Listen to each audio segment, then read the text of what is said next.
비트코인 이전에 우리에겐 도토리가 있었다. 안녕하세요. 듣다 보면 관심 가는 이야기, 소소한 이야기입니다. 사랑하기 위해선 목숨이 100개여야만 했던, 치명적인 사랑만이 사랑이라 불릴 수 있었던 그 시절. 우리들의 흑역사가 고스란히 저장되어 있는 싸이월드가 재오픈을 앞두고 네티즌들 사이에서 시끌시끌합니다.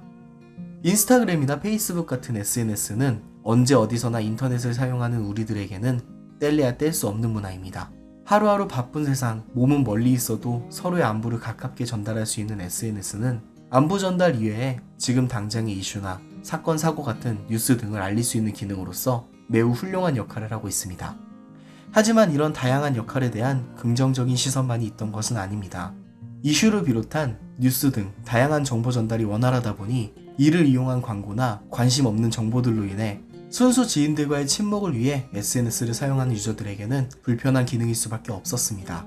그러다 보니 지인들과의 교류만을 순수 목적으로 한 싸이월드가 재주목받기 시작했습니다. 싸이월드의 미니홈피의 시작은 2001년 9월쯤으로 알려져 있습니다. 이름과 생일을 통해 관심 있던 사람의 안부를 챙겨볼 수 있다는 시도는 대단한 인기를 끌었고, 지금의 카카오톡처럼 싸이월드를 하지 않는 사람을 찾아보기 힘들 정도였습니다. 사랑을 위해 목숨을 바치는 뮤직비디오들이 넘쳐나던 당시의 시대 분위기가 녹아들어 너나 할 것 없이 마치 약속이라도 한 것처럼 몽환적이고 울적한 BGM들은 물론이거니와 치명적인 글귀들을 가득 담아 현실에서 보여주지 못한 내 안의 또 다른 나를 주변 사람들에게 알리기 바빴습니다. 어찌 생각해보면 이불킥감이라서 덮고 싶은 과거일 수도 있었지만 시간이 약인 것인지 부끄러웠던 그날의 기억들조차 긴 시간이 지나자 그리워지기 시작했습니다.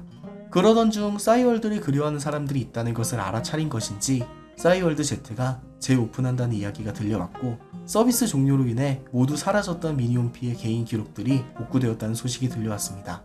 당연 사람들은 기대로 환호했고, 그렇게 싸이월드는 많은 사람들의 응원을 받으며 순조롭게 부활하는 듯 했습니다. 2021년 3월 재오픈을 목표로 했던 싸이월드는 PC만으로 접속했던 과거와는 달리 모바일 시장이 대세인 요즘 흐름에 따라 모바일 접속이 원활하게끔 재정비를 하기 위해 5월로 미뤄졌고, 데이터 백업을 이유로 또다시 7월로 미뤄졌습니다. 이때까지만 해도 유저들은 기다려줄 수 있어, 안정적으로만 돌아와줘, 인스타 광고에 질렸어, 싸이월드를 기다릴게 라며 응원하는 분위기였습니다. 하지만 7월 5일 예정이었던 미니홈피 접속이 해외 서버의 해킹 시도라는 이유로 또다시 8월로 미뤄지게 되었고, 이에 유저들은 상당한 실망감을 보이며 관둬라 관둬, 싸이하던 사람들 다 죽으면 그때 나오려나 보다, 미뤄질 거면 진작 말하면 되잖아, 오픈 약속 한두 시간 남기고 통보하는 거야 뭐야 라며 댓글을 통한 입장들을 올리고 있습니다. 물론 다른 한편에서는 그 많은 기록들을 복원하는 게 쉬운 일은 아니지, 어설픈 오픈보다 확실히 준비된 오픈이 낫지 라며 응원하는 글도 보이긴 했습니다만, 거의 대다수 유저분들은 불만이 가득해 보였습니다. 저 또한 싸이월드가 많이 기대되지만 추억은 추억이라서 좋은 걸까요? 여러분들의 생각은 어떠신가요? 지금까지 소소한 이야기였습니다. 감사합니다.